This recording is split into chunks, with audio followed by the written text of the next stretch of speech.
Wari sapugi maikaidagi akong sanba thoksomna tabiriba singbo taramna okchari. Ngasisu amuk short story ama amuk mayamgidamakta puduna lakchari. Hairiba short story asigi maming Henthoigi Thawai Mirel. Wari asi Sagol Sem Umarsana ibirakpa wari ni. Hairiba wari asi hingliba amadi sikraba amataga mari lainajadi. Wari asi aibagi wakalna sagatchaduna ijaba wari amakakni. Wari asida sizinajariba lon asi kanagumba miyoi amataga mari lainajadi. Aduna soiki lankiba yaurbasu mayamna ngakpinanabagidamagta aibagi maikaidagi thamlakli. Lobirasi aiba Sagol Sem Umarsangi short story Henthoigi Thawai Mirel. Yamna chamlaba teklo haiba khul ama leirami. Adugi khul adu yamna ingna chikna panba khungangni. Khul adu yumsu yamna lanna tai. Khul aduda mema amadi machanupi Henthoi makhoi ani khakta leiba imung amasu leirami. Makhoi gini haibada kana su leiramde. Makhoi imung du mamana lalo letik tawduna imung du hingnana buhona jay. Mamana suba nomba tawduna machabu lairik tamhanjay. Magi machanupi du yengbada nupa khuding makki pukning sumhali. Yengbada chung phiral chay. Nupi ama oibagi karimata wate Henthoigi chahi tarataret hairakpada ngairi. Mamana machabu kauraduna. Ibema nangbu kaida laige. Nangbu ima thabak chalagi thengene nangbo kaida laibage. Henthoi mapalda mamana kauribadu taraduna thogli. Aduga Henthoi na hari. Ima kari lerage. Ibema ima thabak chalage. Aduna yumdagi mapal thokana ko ima halaktri bhawa. Hoi ma adudi ima chalage ko. Nane thambal hoidi loina chanakrabani. Aina itheng thangore. Ima chale ko phasana leiramu. Asi hairaduna mema chatki. Ngaihak leiraba matungni. Henthoi hoigi laikai maupa thoiba adulai. Aduga kaurai. Thoibana. Che Henthoi lebro. Madu tabada Henthoi mapanda thoglai. Aduga. Nang labo. Che di nang lakiroidra khalure. Adudi lao imungda changlase. Aduga chak thongba loiraga sanarase. Thoibana. Hoi che. Asi haiduna Henthoi amadi maupa aduga imungda changminaraki. Anidu chak thongba loiraduna mapanda sanaba thoglaklami. Sanaringai tanjaduda Henthoigi mama memasu halaklami. Aduga hari. Isa sula amidana. Nasiga sanaminaramiro. Hoi nene. Chesiga sanaramini. Ho sanaro adudi. Nene thabak tawrugi ke ko. Aduga chaka chakho ko. Thoibana phagi tawradun hari. Hoi nene. Chesinadi chak pijaroi hairiba. Henthoi na khumlai. Aina kaida hairiba. Angang chintiba. Nang leiramu khanganina. Asi haiduna Henthoi na thoiba adu koitan tanarami. Memasu anidugi mataudu obada pen na nukcharami. Asumna makhoi ahumdu haraw na leminarami. Makhoi ahumdu imungda chak saminarami. Asumna makhoi ahumdu chak tuklaba matungda thoiba adusu mayumda hanki. Ngaihak leiraga numidangi matam oiraklami. Memohoigi lekaidaki memagi imung yamna yengsinba mabuk fattaba Henthoigi na makura thokpa ama lai. Makura ingobi laklibadu Henthoigi mokpa thoiba aduga sanaminadanaba haiba laklibani. Memohoigi sumang yobaga kauri. Ingobina. Ibema memabu leibro. Mema taraduna mapanda thoglai. Aduga memana. Tada lakpiramli. Ado tadana lakpibabu kari maram leirage. Hoi nang tada laki. Kari su thoidokpa leite. Wa ma haigena lakpani. Tada kari wanu na chalda. Kari su leiba wanate. Aigi isanupa aduga nangi nasanupiduga sanaminagano haidana khara hayo. Nasanupido nakhoiga ikhoiga sanga tawbu pamdene. Nakhoina aigi kananaba kari tawrakadoino. Aduna nasanupido khara phajana hayo. Aina hairibasi yadrabadi fattaba pho lakani. Masimadi khango. Tanjaduda Henthoi sumapalda thoglai. Makura aduna Henthoi da onsilaga hari. Ibema Henthoi nasaksu yengbada nupa khudingmaki pukning huba ngammakai fajaribani. Nupa mayam sinang loina phage khaliro. ai atai karimta khangde ai gi icha nupa aduga pundana bhono ngasi gi de ai chalage mi macha sidi mi usittaba saradana asi hairam laga henthoi gi makhura adu chatki mem amadi henthoi karimta haiba ngamdana leihorami makhoi ani tu wakhal nungai tan lehowi memana macha da hari ibema nang hayeng dagi nopa nopa duga amuk hana pulanu ko henthoi kapladuna ima aikhoi gi mung asida lekai gi miyam sina asuk yamna yeng silibasi karigino nasadi leiba ngamdre yarese isa sidi makhoi na ngangnari bu wasingdo nang amata taruno yarese imda changna silo asumna mama macha ani du henthoi gi makhura thokba aduna hairamba wahai mayamduna mama macha du wakhal yamna nungairamde mathanggi numi mofa thoiba adu lai aduga kori chese henthoi kaida lege ai lai sanarse henthoi tu hek thokke tawbaga mama na farami aduga hari nang thokino asi hairam laga memasu mapanda thoklaklami aduga memana nang sida kai do bulakpano nene ai che henthoi ga sana bulakpani che henthoi leitabro noi che henthoi do leite ma thabak ma chatki aduga nang sunga sidagi ai khoi da lakano nene karino nacha ingon da haibiri budubo che henthoi ga ai ga sana mina ba yadrabo nene memana yamna thina cherami nathaki ahanda na chinga khumbadana nang mafam asi thadoktuna yamna thuna chakro madhu natrabadi khut yaurne nang thoiba kaplaga farhenene ai chalake adubo nene ai di landabani ko nene asi hairamduna thoiba chatki mathangi numitni thoiba henthoi ni school lakpa ngairami ngai hak lairabu matungni henthoi su school laklami maduda thoiba na oi henthoi su thoiba leibadu urami thoiba henthoi gi manakta changduna hairami chese henthoi amuta ngai ko ai kenom taigi kari wana thoiba ai school theni sajararo henthoi makhura du koyeng yenglami makhura ukrabadi haiduna thoiba na hari nene na karigino aibu na khoida lakono hariba aibu chese de kari aran ma thabak tokrage thoiba nang kari sulanti lali bade khoini aduna nanga iga sunga sidagi polarose aigi nakta amuk hana laklano asi haina ringai tanja duda makhura ingobi adusu laklami aduga macha nupa aduda chaidaklami hai angang lam henba aina makhoi ga pungano haraga nangna sigi nupi masa asiga amuk pundun leirba karigino nang yamna thunu yumda chong hoi pabu ingobina henthoi bu yamna thina chairami henthoi su nungairamdi adubo henthoi nungaita school laklami asumna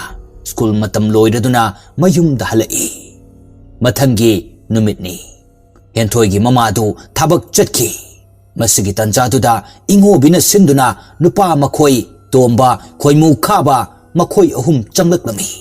aduga henthoi bu kauraklami khoimuna henthoi nangbu kaida lege amukta tholo henthoi taraduna mapalda thoglai aduga hari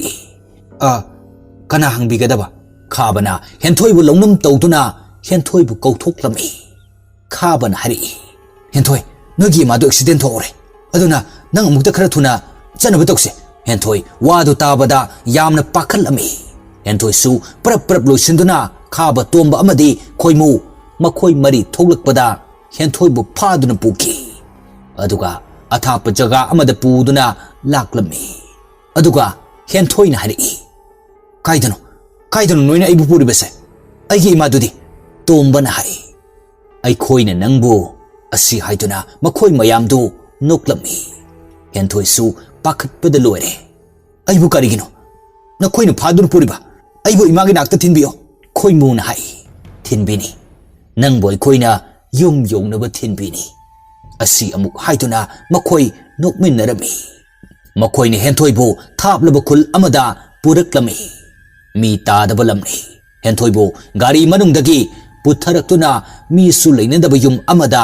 pusilami ka amagi manungta pusinduna hai khabana nang bau si kai da chen doi ba ai khoi gi khut ta gi ha ai bong ta kan biu ai sun na sal gum mare ai bu kan biu khoi mu na hai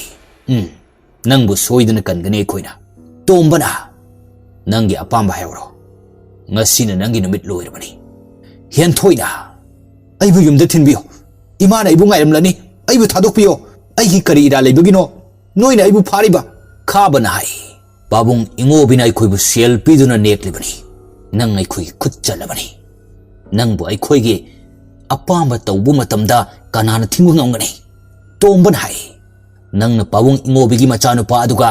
pun ga no hariga nang na hanjin loina buduna nang gi siba mongpham thijabani ai khoi gi ira leke asi hairam laga tom ba du hen thoi gi manakta sangsil lai maduda hen thoi na ai gi nakta sangsil lakano ai gi nakta sangsil lakano asi hairabasu tomba hen thoi gi manakta sangsin duna hen thoi bu nupi oibigi ikai khumna ba manghal lami makhoi ohum na hen thoi bu manghal laba matung hen thoi na hari na khoi na ibu ikai khumna ba manghan birabasu ai na khoi bu lemna khak tharoi tomba nai nang nai khoi de kai thok ba ai khoi gi khut chalabani nang nai khoi da kari amuk tau go dori ba na khoi na ibu halabasu na khoi bu aina lemna khak tharoi asi hek harak paga hen thoi gi mangak samduda khaba na metki hen thoi khon si da hari na khoi aina lemna khak thamoi hanjin sonduna hen thoi du mafam aduda thawai mangki hen thoi gi thawai aduna tholak matamda akan bu sahum amaga loinina paithokki makhoi ahum duda sahum aduna yerak pada makhoi ahum du laimai da tusilami aduga tomban hari kaino bai khaba aingon dei leidi kaigino khabana kaino bai ai nangon de inki balai nangi wakhan oirini nang su nungai bu phangbududa wakhan ka ti loirene khoi muna hoine wakhal ka ti loire he ai su bapta de gyan tarak pada ai su tusilaga leir misini makhoi ahum do karimata khanglam de enthoi gi thawai aduna thokhi bagini haibase asumna makhoi ahum do namit ta bangai rami asomdana enthoi gi mama mema machabu kadai da chatkibano khangdabana machabu thirami laikai adugi mi singda hangbadasu kanamatana uhaude hairaklami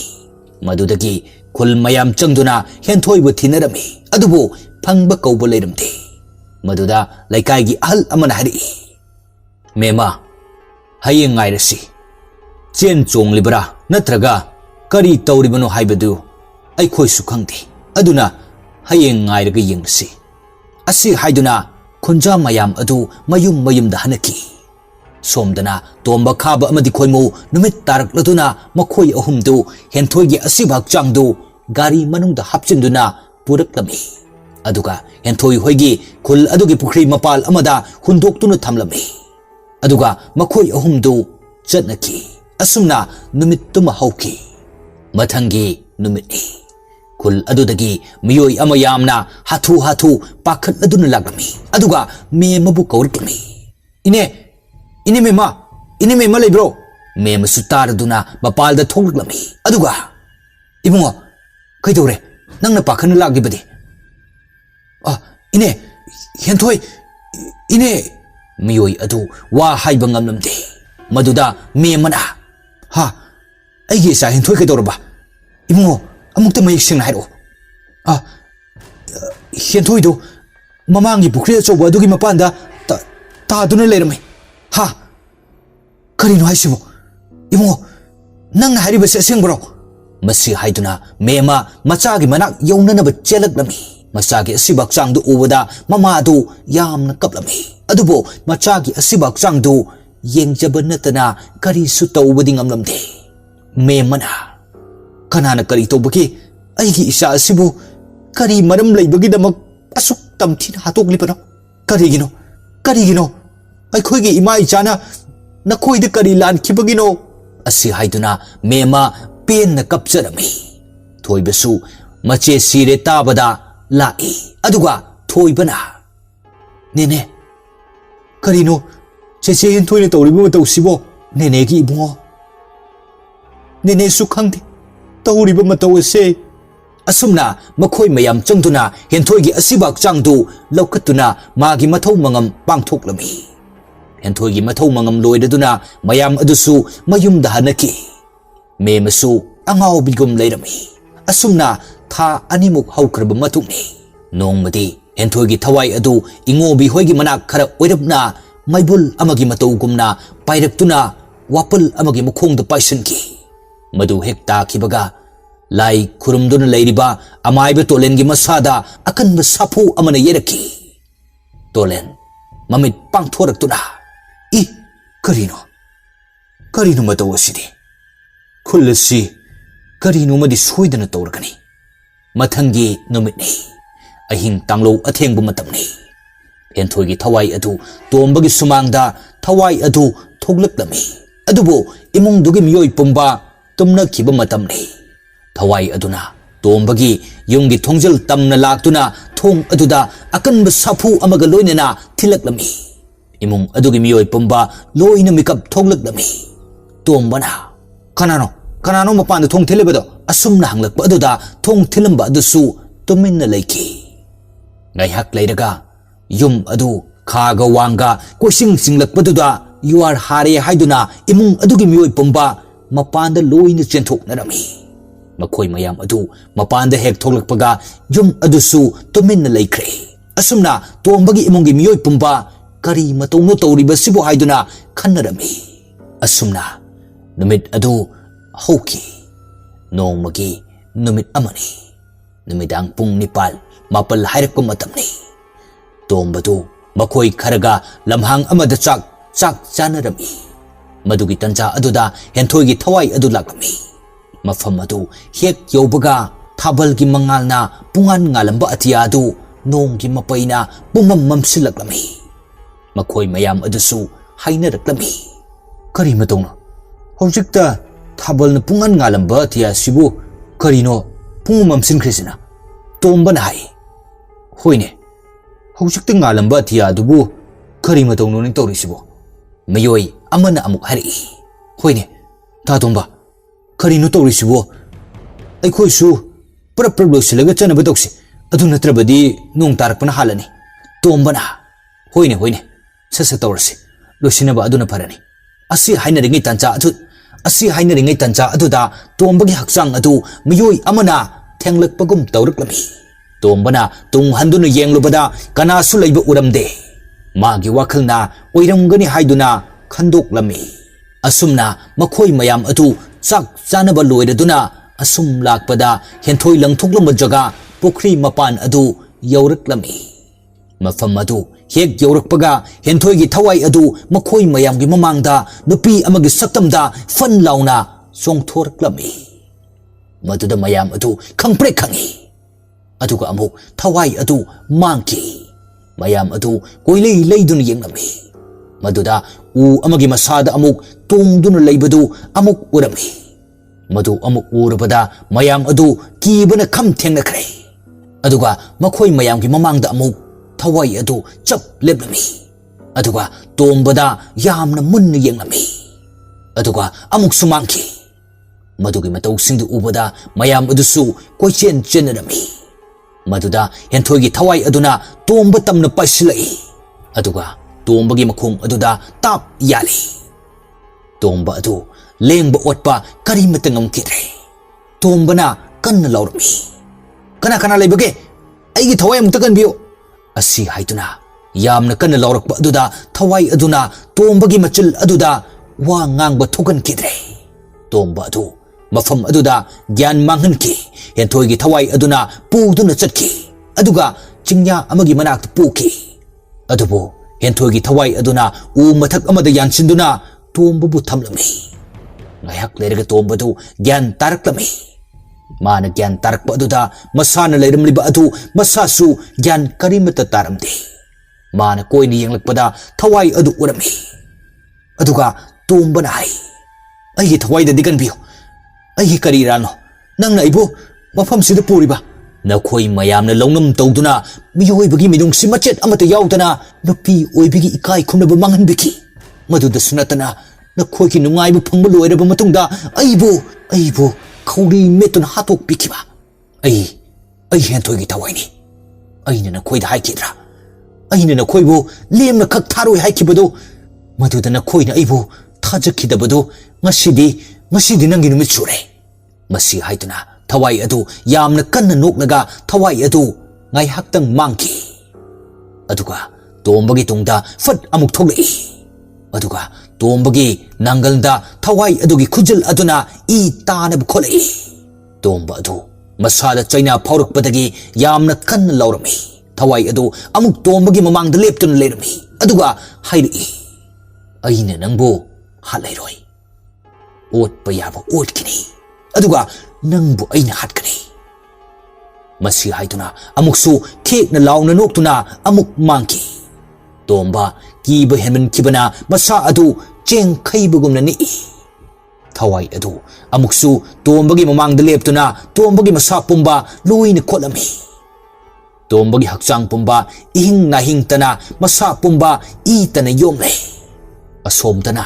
tombaga chak chaminaramba miyoi singdu tombagi nupi da thokiba thodok pumba loina tamlami madu tabada leifam chafam khanglamde khonja mayam da haiduna amaiba nongdren khombabu tana duna tombabu thina bu tawrami aduga nongdren khomban hari ibung na khoi khara chalo la tol amaga cheng thoiding khuya amaga lei machu khena ba ahum khakpura aduga yangkok ama khara thuna puru matam si theng khrabadi kaya khudong chagada womande maibage wa adu tabada mayam adu mipai narami makhoi nupa khara chatuna amaiban hairikliba polam singdu loina langlami polam singdu langba loiraga amaibada pirami adudi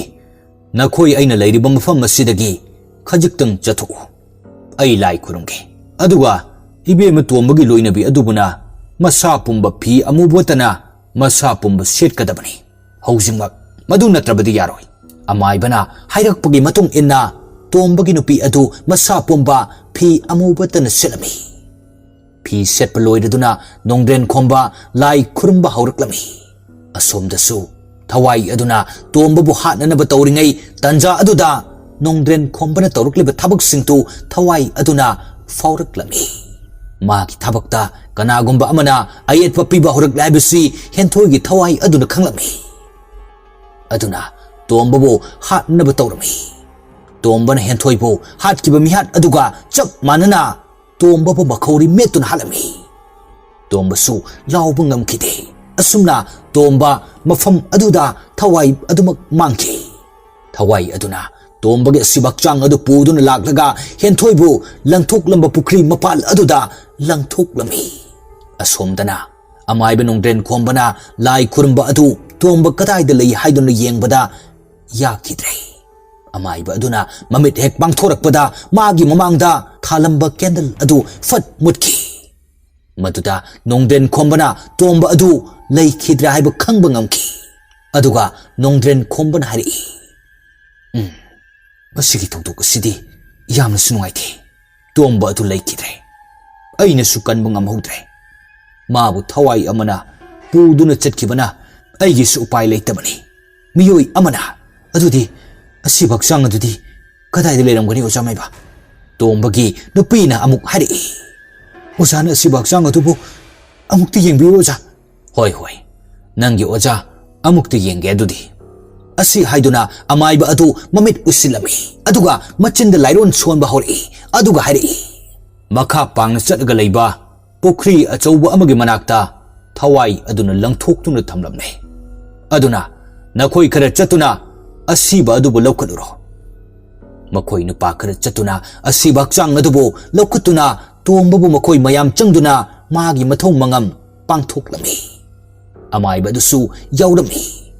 mayam singtu tombagi mathong mangam loisilami aduga amaiba adusu mayum dahanki mayam adusu yum dahanaki tombagi poloiba yaurba miyoi kharana hainarami ta tombasi khulgi mayamnadi hainabani maning lekagi ine memagi machanupi ama sikibado ta tombasi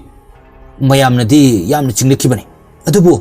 mangonda chingnaba amata leikidabana mayamna mabu mangonda karisu tawbu ngamkidabani sumine ꯑꯗꯨꯅꯔ ꯈꯪꯗꯦ ꯉꯁꯤ ꯊꯣꯛꯂꯤꯕ ꯊꯧꯗꯣꯛꯁꯦ ꯑꯁ ꯌꯥꯔꯦꯍꯦ ꯃꯇꯝꯁꯨ ꯊꯦꯡꯖꯤꯜꯂꯛꯂꯤ ꯌꯨꯝ ꯌꯧꯅꯕ ꯆꯠꯁꯦ ꯄꯨꯡꯁꯨ 2-3 ꯇꯥꯔꯛꯂꯝꯃꯅꯤ ꯑꯗꯨꯅ ꯈꯔ ꯊꯨꯅ ꯆꯠꯂꯁꯦ ꯃꯈꯣꯏ ꯈꯔ ꯑꯗꯨ ꯑꯁꯤ ꯍꯥꯏꯅꯗꯨꯅ ꯃꯌꯥꯝ ꯑꯗꯨ ꯃꯌꯨꯝ ꯌꯧꯅꯅꯕ ꯆꯠꯅꯈꯤ ꯃꯌꯨꯝ ꯌꯧꯔꯗꯨꯅ ꯄꯣꯊꯥꯅꯔꯝꯃꯤ ꯃꯊꯪꯒꯤ ꯅꯨꯃꯤꯠꯅꯤ ꯑꯌꯨꯛꯀꯤ ꯃꯇꯝꯅꯤ ꯈꯥꯕ ꯇꯣꯝꯕꯒꯤ ꯃꯤꯁꯤ ꯑꯗꯨ ꯀꯔꯝꯅ ꯊꯣꯛꯈꯤꯕꯅꯣ ꯍꯥꯏꯗꯨꯅ ꯍꯪꯕ ꯂꯥꯛꯂꯝꯃꯤ ꯇꯣꯝꯕꯒꯤ ꯃꯌꯨꯝꯗ ꯈꯥꯕ ꯐꯤꯗꯥ ꯑꯗꯨꯗ ꯐꯝꯂꯗꯨꯅ ꯇꯣꯝꯕꯒꯤ ꯊꯧꯗꯣꯛ ꯑꯗꯨꯒꯤ ꯃꯇꯥꯡꯗ ꯍꯪꯂꯛꯂꯝꯃꯤ ꯏꯕꯦꯝꯃ ꯑꯩꯈꯣꯏ ꯏꯇꯥꯎ ꯑꯗꯨꯅ ꯂꯩꯈꯤꯗ꯭ꯔꯕ ꯑꯗꯨꯕꯨ ꯀꯔꯝꯅꯅꯣ ꯀꯃꯥꯏꯅ ꯊꯣꯛꯈꯤꯕꯅꯣ ꯅꯨꯄꯤ ꯑꯗꯨꯅ ꯍꯥꯏꯔꯛꯏ ꯈꯪꯗꯦ ꯗꯥꯗꯥ ꯀꯔꯝꯅ ꯊꯣꯛꯈ꯭ꯔꯤꯕꯅꯣ ꯍꯥꯏꯕ ꯅꯆꯟꯁꯨ ꯒ꯭ꯌꯥꯟ ꯇꯥꯍꯧꯗ꯭ꯔꯦ ꯑꯩꯅ ꯈꯪꯍꯧꯕ ꯍꯥꯏꯔꯒꯗꯤ ꯃꯈꯣꯏ ꯃꯃꯥꯟꯅꯕ ꯈꯔꯒ ꯆꯥꯛ ꯆꯥꯅꯕ ꯆꯠꯈꯤꯕꯅꯤ ꯃꯗꯨ ꯍꯜꯂꯛꯄꯗ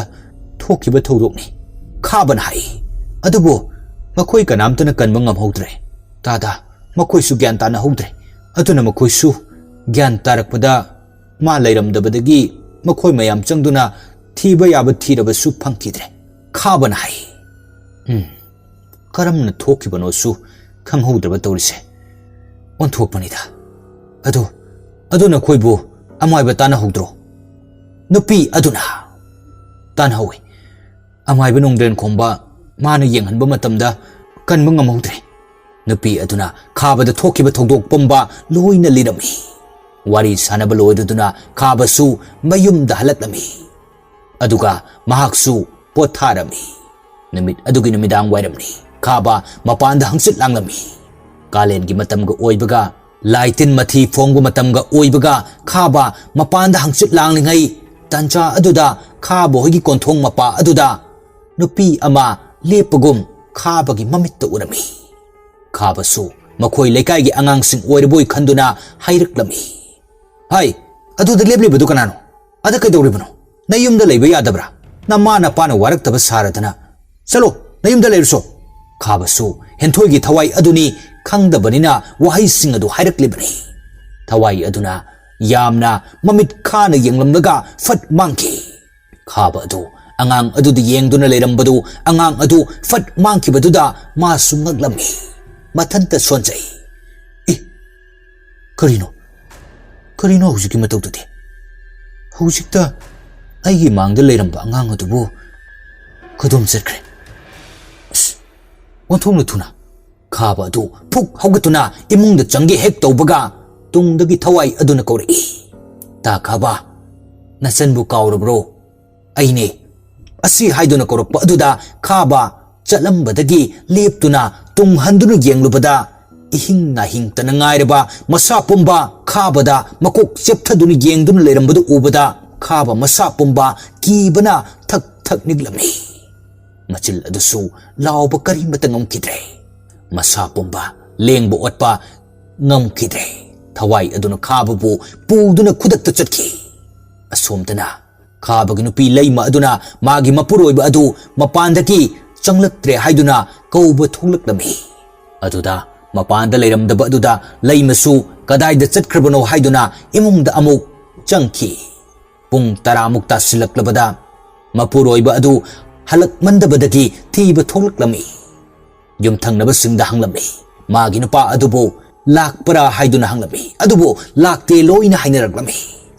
thiba yaba thirabasu phangba kaubati leiramdi kunja mayam da taktuna kunja mayam aduna punduna kari tausige khanarami maduda amaiba amakourasi aduga amukta yengan si haiduna makhoi nupa khara chatuna amaiba nongdren khomba adu kaubu lagdami amaiba adugi mayum yauraduna miyoi amana kaurami maduda amaiba adusu imungda laithau tawrambadagi chap leptuna mapanda kauribadu kanano haiduna thonglakami ibungo kana hangbigadaba aigi yumda lakpabu oza nasa ikhoigi laikai aduda miyoi ama mangkhre laitina chelira ozana mukta yengbiyo haiduna kaubu lakcharibani adugi oire aidi nakhoi mayam leirambasida ipa pakatluredana noigi ozadi adudi ngaktang leiramo ai imungdagi polam khara lauthoklukhige hoi oza ado khara de thubiro oza asi haiduna nongdren khomba imungda changladuna polam khara lautholaktuna ꯃꯈꯣꯏꯗ ꯂꯥꯛꯂꯤꯕ ꯅꯨꯄꯥ ꯈꯔ ꯑꯗꯨꯒ ꯑꯃꯨꯛ ꯂꯥꯛꯃꯤꯟꯅꯔꯝꯃꯤ ꯑꯁꯨꯝ ꯂꯥꯛꯄꯅ ꯈꯥꯕꯒꯤ ꯃꯌꯨꯝ ꯌꯧꯔꯛꯂꯝꯃꯤ ꯑꯃꯥꯏꯕ ꯂꯥꯛꯄ ꯉꯥꯏꯔꯝꯂꯤꯕ ꯃꯤꯌꯥꯝ ꯑꯗꯨꯁꯨ ꯑꯃꯥꯏꯕ ꯌꯧꯔꯛꯄꯗꯒꯤ ꯃꯈꯣꯏꯁꯨ ꯈꯔꯗꯤ ꯁꯥꯐꯩ ꯑꯃꯥꯏꯕ ꯑꯗꯨꯅ ꯑꯁꯨꯝꯅ ꯍꯥꯏꯔꯛꯏ ꯏꯕꯨꯡꯉꯣ ꯏꯁꯤꯡ ꯈꯨꯖꯥꯏ ꯑꯁꯦꯡꯕ ꯑꯃꯇ ꯄꯨꯔꯛꯑꯣ ꯑꯗꯨꯒ ꯀꯦꯟꯗꯜ 5 ꯈꯛꯇ ꯄꯨꯔꯛꯑꯣ ꯆꯔꯨꯅ ꯁꯥꯕ ꯂꯥꯏꯙꯤꯕꯤ ꯑꯃꯒ ꯌꯥꯎꯔꯛꯎ ꯑꯃꯥꯏꯕꯅ ꯍꯥꯏꯔꯛꯂꯤꯕ ꯄꯣꯠꯂꯝꯁꯤꯡ ꯑꯗꯨ ꯂꯣꯏꯅ ꯂꯥꯡꯂꯝꯃꯤ ꯃꯈꯣꯏ ꯃꯤꯑꯣꯏ ꯈꯔꯅ ꯄꯣꯠꯂꯝꯁꯤꯡ ꯑꯗꯨ ꯂꯥꯡꯕ ꯂꯣꯏꯔꯗꯨꯅ ꯑꯃꯥꯏꯕ ꯑꯗꯨꯗ ꯄꯤꯔꯝꯃꯤ ꯑꯗꯨꯒ ꯑꯃꯥꯏꯕ ꯑꯗꯨꯅ ꯂꯥꯏ ꯈꯨꯔꯨꯝꯐꯝ ꯑꯗꯨ ꯏꯁꯤꯡ ꯑꯁꯦꯡꯕ ꯑꯗꯨꯅ ꯈꯤꯛꯇꯣꯛꯂꯝꯃꯤ ꯑꯗꯨꯒ ꯆꯨꯊꯦꯛ ꯃꯔꯤꯗ ꯀꯦꯟꯗꯜ ꯌꯨꯡꯂꯝꯃꯤ ꯃꯌꯥꯏ ꯑꯗꯨꯗ ꯀꯦꯟꯗꯜ ꯑꯃꯁꯨ ꯌꯨꯡꯉꯤ ꯑꯗꯨꯒ ꯑꯃꯥꯏꯕ ꯅꯣꯡꯗ꯭ꯔꯦꯟ ꯈꯣꯝꯕꯅ ꯄꯨꯔꯛꯄ ꯈꯥꯎ ꯑꯗꯨꯗꯒꯤ ꯂꯪ ꯑꯍꯤꯡꯕ ꯃꯀꯣꯛ ꯑꯃ ꯊꯣꯏꯗꯤꯡ ꯑꯍꯤꯡꯕ ꯈꯔꯒ ꯁꯤꯟꯗꯨꯔ ꯑꯉꯥꯡꯕ ꯈꯔꯒ ꯄꯨꯊꯣꯔꯛꯂꯝꯃꯤ ꯃꯤꯡꯁꯦꯜ ꯃꯆꯥ ꯑꯃꯒ ꯃꯐꯝ ꯆꯥꯅ ꯊꯝꯂꯝꯃꯤ ꯑꯗꯨꯒ ꯏꯕꯦꯝꯃ ꯂꯩꯃ ꯅꯪ ꯍꯧꯖꯤꯛꯃꯛ ꯐꯤ ꯑꯉꯧꯕ ꯁꯦꯠꯂꯛꯎ ꯑꯗꯨꯒ ꯑꯩꯒꯤ ꯇꯨꯡ ꯑꯁꯤꯗ ꯐꯝꯃꯨ ꯑꯃꯥꯏꯕꯅ ꯍꯥꯏꯔꯛꯄꯒꯤ ꯃꯇꯨꯡ ꯏꯟꯅ ꯂꯩꯃ ꯃꯥꯁꯨ ꯃꯁꯥ ꯄꯨꯝꯕ ꯐꯤ ꯑꯉꯧꯕ ꯁꯦꯠꯂꯝꯃꯤ ꯑꯗꯨꯒ ꯑꯃꯥꯏꯕ ꯑꯗꯨꯒꯤ ꯇꯨꯡꯗ ꯐꯝꯂꯝꯃꯤ ꯑꯃꯥꯏꯕ ꯅꯣꯡꯗ꯭ꯔꯦꯟ ꯈꯣꯝꯕꯗꯨꯁꯨ ꯂꯥꯏ ꯈꯨꯔꯨꯝꯕ ꯍꯧꯔꯛꯂꯝꯃꯤ ꯑꯁꯣꯝꯗꯅ ꯍꯦꯟꯊꯣꯏꯒꯤ ꯊꯋꯥꯏ ꯑꯗꯨꯅ ꯈꯥꯕꯕꯨ ꯄꯨꯗꯨꯅ ꯑꯁꯨꯝ ꯂꯥꯛꯄꯅ ꯍꯦꯟꯊꯣꯏꯕꯨ ꯍꯥꯠꯈꯤꯕ ꯃꯐꯝ ꯑꯗꯨꯗ ꯄꯨꯁꯤꯜꯂꯝꯃꯤ ꯑꯗꯨꯒ ꯀꯥ ꯑꯃꯒꯤ ꯃꯅꯨꯡꯗ ꯄꯨꯁꯤꯜꯂꯛꯇꯨꯅ ꯊꯣꯡ ꯂꯣꯟꯁꯤꯜꯂꯝꯃꯤ ꯉꯁꯥꯏ ꯃꯈꯩ ꯋꯥ ꯉꯥꯡꯕ ꯉꯝꯂꯝꯗꯕ ꯈꯥꯕ ꯑꯗꯨ ꯋꯥ ꯉꯥꯡꯕ ꯉꯝꯂꯛꯏ ꯀꯔꯤꯒꯤꯅꯣ ꯅꯪꯅ ꯑꯩꯕꯨ ꯃꯐꯝ ꯑꯁꯤꯗ ꯄꯨꯗꯨꯅ ꯂꯥꯛꯂꯤꯕ ꯅꯪꯕꯨ ꯀꯥꯎꯔꯕ꯭ꯔꯣ ꯃꯐꯝ ꯑꯁꯤꯗ ꯊꯣꯛꯈꯤꯕ ꯊꯧꯗꯣꯛꯇꯣ ꯑꯩꯒꯤ ꯊꯋꯥꯏꯗꯗꯤ ꯀꯟꯕꯤꯌꯨ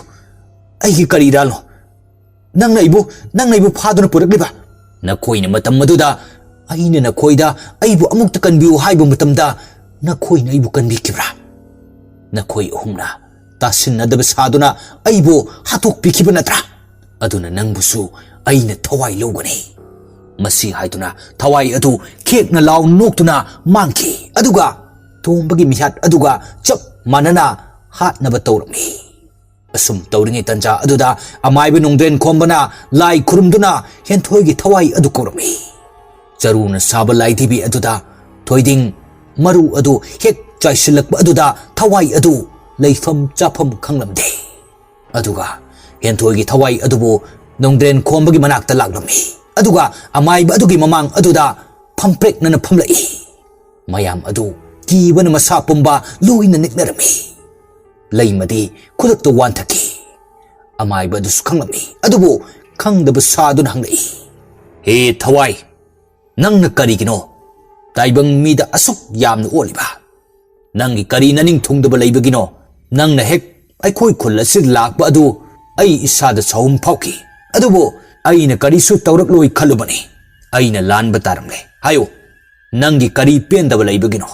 ꯍꯦ ꯑꯃꯥꯏꯕ ꯃꯈꯣꯏ ꯑꯍꯨꯝ ꯆꯪꯗꯨꯅ ꯑꯩꯕꯨ ꯍꯥꯠꯇꯣꯛꯄꯤꯈꯤ ꯃꯤꯅꯨꯡꯁꯤ ꯃꯆꯦꯠ ꯑꯃꯠꯇ ꯌꯥꯎꯗꯅ ꯇꯣꯝꯕ ꯁꯤꯈꯤꯕ ꯑꯗꯨꯁꯨ ꯑꯩꯅ ꯍꯥꯠꯄꯅꯤ ꯅꯈꯣꯏ ꯃꯌꯥꯝꯅ ꯑꯩꯕꯨ ꯊꯤꯡꯂꯕꯁꯨ ꯈꯥꯕꯒꯤ ꯊꯋꯥꯏꯗꯤ ꯑꯩꯅ ꯂꯧꯔꯒꯅꯤ ꯍꯦ ꯑꯃꯥꯏꯕ ꯅꯪꯁꯨ ꯊꯤꯡꯕ ꯉꯝꯂꯔꯣꯏ ꯅꯣꯡꯗ꯭ꯔꯦꯟ ꯈꯣꯝꯕꯅ ꯑꯗꯨꯕꯨ ꯅꯪꯅ ꯈꯥꯕꯒꯤ ꯊꯋꯥꯏꯗꯤ ꯂꯧꯕ ꯌꯥꯔꯣꯏ ꯑꯃꯥꯏꯕ ꯅꯣꯡꯗ꯭ꯔꯦꯟ ꯈꯣꯝꯕ ꯑꯩ ꯂꯩꯔꯤꯉꯩꯗ ꯃꯥꯒꯤ ꯊꯋꯥꯏꯗꯤ ꯂꯧꯕ ꯌꯥꯔꯣꯏ ꯅꯪꯅ ꯑꯩꯉꯣꯟꯗ ꯀꯔꯤ ꯇꯧꯕ ꯉꯝꯒꯗꯧꯔꯤꯕ ꯅꯪꯅ ꯁꯤꯖꯤꯟꯅꯔꯝꯕ ꯆꯔꯨꯅ ꯁꯥꯕ ꯂꯥꯏꯙꯤꯕꯤ ꯑꯗꯨꯁꯨ ꯑꯩꯅ ꯃꯥꯡꯍꯟꯈ꯭ꯔꯕꯅꯤ ꯑꯗꯨꯅ ꯅꯪꯅ ꯑꯩꯉꯣꯟꯗ ꯀꯔꯤꯁꯨ ꯇꯧꯕ ꯉꯝꯂꯔꯣꯏ ꯃꯁꯤ ꯍꯥꯏꯗꯨꯅ ꯊꯋꯥꯏ ꯑꯗꯨ ꯈꯦꯛꯅ ꯂꯥꯎꯅ ꯅꯣꯛꯇꯨꯅ ꯃꯥꯡꯈꯤ ꯑꯗꯨꯒ ꯈꯥꯕꯒꯤ ꯃꯅꯥꯛꯇ ꯂꯥꯛꯏ ꯈꯥꯕꯅ ꯍꯥꯏꯔꯛꯏ ꯑꯩꯒꯤ ꯊꯋꯥꯏꯗꯗꯤ ꯀꯟꯕꯤꯌꯨ ꯑꯩꯅ ꯅꯐꯝꯗ ꯂꯥꯟꯈꯤꯕꯁꯤꯡꯗꯨ ꯑꯃꯨꯛꯇ ꯉꯥꯛꯄꯤꯌꯨ ꯅꯈꯣꯏ ꯃꯇꯝ ꯑꯗꯨꯗ ꯑꯩꯅ ꯍꯥꯏꯕꯗꯨ ꯇꯥꯔꯝꯂꯕꯗꯤ ꯉꯁꯤ ꯊꯣꯛꯂꯤꯕ ꯊꯧꯗꯣꯛ ꯑꯁꯤ ꯊꯣꯛꯂꯝꯈꯤꯒꯗ꯭ꯔꯥ ꯑꯁꯣꯝꯗꯅ ꯅꯣꯡꯗ꯭ꯔꯦꯟ ꯈꯣꯝꯕ ꯀꯔꯤ ꯇꯧꯁꯤꯒꯦ ꯈꯜꯂꯤꯉꯩ ꯇꯟꯖꯥ ꯑꯗꯨꯗ ꯈꯥꯕꯒꯤ ꯊꯋꯥꯏ ꯑꯗꯨꯕꯨ ꯊꯋꯥꯏ ꯑꯗꯨꯅ ꯑꯋꯥ ꯆꯩꯅꯥ ꯄꯤꯕ ꯍꯧꯔꯛꯄꯗꯨ ꯅꯣꯡꯗ꯭ꯔꯦꯟ ꯈꯣꯝꯕꯒꯤ ꯃꯁꯥꯗ ꯆꯩꯅꯥ ꯐꯥꯎꯔꯝꯃꯤ ꯅꯣꯡꯗ꯭ꯔꯦꯟ ꯈꯣꯝꯕꯁꯨ ꯇꯧꯐꯝ ꯈꯪꯂꯝꯗꯦ ꯑꯗꯨꯝꯅ ꯈꯟꯖꯥꯟꯅꯔꯤꯉꯩ ꯇꯟꯖꯥ ꯑꯗꯨꯗ ꯈꯥꯕ ꯊꯋꯥꯏ ꯑꯗꯨꯅ ꯍꯥꯠꯂꯝꯃꯤ ꯅꯣꯡꯗ꯭ꯔꯦꯟ ꯈꯣꯝꯕꯅ ꯃꯌꯥꯏꯗ ꯊꯝꯕ ꯀꯦꯟꯗꯜ ꯑꯗꯨ ꯃꯨꯠꯈꯤ ꯃꯗꯨꯗ ꯈꯥꯕ ꯁꯤꯈ꯭ꯔꯦ ꯍꯥꯏꯕ ꯈꯪꯂꯝꯃꯤ ꯅꯣꯡꯗ꯭ꯔꯦꯟ ꯈꯣꯝꯕꯅ ꯅꯈꯣꯏ ꯑꯩꯕꯨ ꯋꯥꯔꯧꯒꯅꯨ ꯈꯥꯕ ꯀꯟꯕ ꯉꯝꯍꯧꯗ꯭ꯔꯦ ꯀꯔꯝꯕ ꯃꯇꯝꯗ ꯆꯔꯨꯅ ꯁꯥꯕ ꯂꯥꯏꯙꯤꯕꯤ ꯑꯗꯨ ꯀꯔꯝꯅ ꯃꯥꯡꯈ꯭ꯔꯤꯕꯅꯣ ꯈꯪꯍꯧꯗ꯭ꯔꯦ ꯑꯗꯨꯗꯤ ꯀꯔꯤ ꯇꯧꯔꯒ ꯐꯒꯅꯤ ꯑꯣꯖꯥ ꯃꯥꯏꯕ ꯏꯕꯦꯝꯃ ꯂꯩꯃ नंगी नपुरोइबगा लूना तिनबा मीसिंग अदु मसक खंगब्रा खांगी मखोय हुमदु लूना तिनबनी ओजा तादा तोंबदी लेखिद्रे अदुगा अतई खोइमुदी असी हाइरकपा अदुदा अमाइबा अदुना मखोय नुपा खरगा चतुना खोइमुगी युमदा लागलमी अहिंगी मतमनी अमाइबा अदुना कौरकलमी इबुंगो खोइमु लेब्रो लेरगदि अमुक्ता थोगलो खोइमु तुमलंबना कौबा अदु तारमदे हंजन हंजन कौरकपदगी तारकलदुना मपानदा थोगलई अदुगा खोइमुना हारि मयाम करी लेरबगे असुक थेंगलकानसिदा अही युमदा लाकपबो नोंद्रेन खोंबना इबुंगो नंग हौसिंगमक हेंथोई होगी युमदा चत्तबा याद्रे अदुना नंग नफी नरोंदो अमुक्ता लोइसिलुसो करी मरम लेरबगे अइने हेंथोई होदा चत्तोइदे मयोई अमना सौरपना नंगना मधु थीबगे मथौ तादे हौसिक अखोगी खुल असिदा थोक्लबा थौदोक असि नंग ननादा तादबरा नंगी नमानबा अनिदुसु सिखरे नखोइना फतबा थबक तौरगा लैकाय असिबुना अवाबा तानबा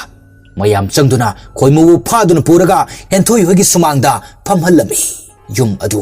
नापीना सोंगलमी हेंथोई ममा मेम अदुदी लैरमी अदुदा मेमना मयाम तिनबा अदुदा मसादु इपा पाखलमी नोंद्रेन खोंबा अरोइबु ओइना लाइथौ तौरगे खनख्रे अदुना मियोई खरदा लाई खुरुमनबा पोट खरा हाइरमी जरुना साबा लाइथिबि अमगा खुदक असिदा सारो अदुगा तुलसीबोंग मनाक ओइरपना कोम अमसु तौगदबनी यामनसु लोहनगनो मई हौगतनबनी लई मसु मानदबा अहुंगा तौबतबो मनम चेंदबो ओइगदबनी मसिगी पोलम सिंगसे मसि पुरो असुमना हाइदुना असोमदना इंगोबिसु खोइमु खुंजा मयामना फादुना पुखरे पाउ ताबदगी मासु मेम होइदा लाई अदुगा मचानुपा अदुसु याउरी इंगोबिना मयाम करी लेरबगे मयाम पुलप पुंदुना लेरमलिबसिबो अहल अमना इंगोबी हंदक अखोगी खुल्लसिदा असी अना यामना कन्न थोक्लिबसि नंगबु तादब्रो इंगोबिना मामा आई ताजहौद्रे ऐसु अथापद थबक चथोक्लुबना करिमता ताजहौद्रे सौबिनु अहल अदुना मसिगी मिहाटपु खोइमुसिना मेमगी मसा सिखिबदुद यावबगी माबु थवाई अदुना हाटनबा तौरी अदुना थवाई अदुबु कौगुदौरिबनी अदुना माबु लाई खुरुंबा सिद यावहनगदौरिबनी अमाइबा अदुना हाइकिबा पोलम सिंग अदु पुरकलमी अदुगा अमाइबा अदुदा पिरमी अमाइबा अदुना कोम अदुसु मई हौगतलमी अदुगा खोइमु अदुबुना मागी मनाक्ता फमहलमी अदुगा लाई खुरुंबा हौरकलमी थवाई अदुबु कौरकलमी ngaihaki matungda thana pungan ngalamba atia adusu nongi mapaina kupsilami nungsitsu maikai khangdan silaklami asumna tawrakpa aduda thawai adusu laklami aduga amaibana mai haugatliba adugi mamangda nungsitki mapai ama pairaktuna amaiba adugi manakta paisilaki aduga thawai adu thogluktuna amaiba adugi mamangda phamlami amaiba aduga wari sanaba horaklami nongtren khombana he thawai नंगना पामलिबा मीसी अइगी इनाक्ता फमलिबा नुपा असिसु नत्रा मदु हाइरकपदा थवाई अदुना खोइमु अदुदा मुन्न येंगलमलगा खोइमुगी ngksam अदुदा मेटलगे हाइदुना पाइसिनगे तौबदा अमाइबा अदुना खोइमुगी मनाक्ता चंगबा ngamhalamde अमाइबना खोइमुदा चेंग खरा पाहली अदुना खोइमुगी मनाक्ता चंगबा ngamdamani थवाई अदुना हारि मागे मखुतगी चेंग असि यामना थुन लौथो अइ माबो हाटके अदुगा अइगी निंगबा थुंगनी अदुगा खुल्लसिदगी मामा इंगोबिसु हाटकनी आइना मदुगी वादु ताबदा अमाइबा अदु इंगोबिदा येंगलई खोइमु अमदि इंगोबी अनिमग अमाइबा नोंद्रेन खोंबगी तुंगदा लोइना फमहलमी इंगोबिसु चेंग खरा पाइहलमी अदुमना थमखिबना हेंथोगी थवाई अदुना करिसु तौबा ngamlamde नोंद्रेन खोंबना हौजिक्ति नंगना करिसु तौबा ngamlaroi मखोई अनिदा अदुना नंगना अपांबा महायो थवाई अदु सौरंबदगी तपथदुना हारि अइगी इमिता इपासु मसक खंगजहुदे अदुना ओजा माइबा नंगोंदा पाबुंग कौजगेको इचाना नुंगसीना कौबा मिंगदो पाबुंगना हराउना यागनी इचाना हाइनिंगबा वासिंगदो लोइना पाबुंगदा हाइरो इचागी थवाइना निंगबा थुंगननबा इपाना लोइना तौगनी मखोई अनिबु मरालगी मतुंग इना मतिक चाबा चेराक पिबियो ngaiko खोइमुबुदी अइना चैराक पीगनी अदुगा इंगोबिना करी मरमगी माना इबो मखोई अहुम नेक्तुना अइबु मान हालनबने मखोई अहुमदा फंगलिब चैना अदुगुम मंगोंदसु फंगनब ताबनी इसाकी निंगब थुंगननबा इपाना तौगनी मखोई अनिबु अइना तंजा अदुदा मौपानुपा थोइबना कौरक्लमी इसे नौपाबु वारौरिब्रो इसेगिदमक करिसु तौब ngamखिद्रे अदुना नौपाबु ngakpiyu isegi ibungo nang karisu lande lalibadi ise ne ise ngasidagi aikhoi puna leminarese chatkhranoi ise ngasidi ise se thawai amagumne hinglabane aduna nakhoigi narakta leiba yararoi hausikti isegi thabak pumba loire aduna mapu mana isebu kaure aduna ise chatlake henthoi thawai atu kapladuna mamabu nungsi na kaujarame ima nacha muk chalage ko nacha bu warulano nacha chat eko ima asi haiduna thawai adu mafam adudagi chatke amai badusu lai khurumba loiraduna mayum dahanki aduga khoimu amadi ingobi makhoi ani dusu khunja mayamna maralgi matung ina kaisum sangda thamki madudagi kul adusu ingna chikna panki laikai adu tamnaba amadi aki tujumba torumba mayam adu loina phaki hausikti kul adu karimta tawkidre wari asi matang asidlo sinjari wari asibu haubadagi loibu fawa tabiriba khudingmapu amukka hanna thagatjaba phongdoksari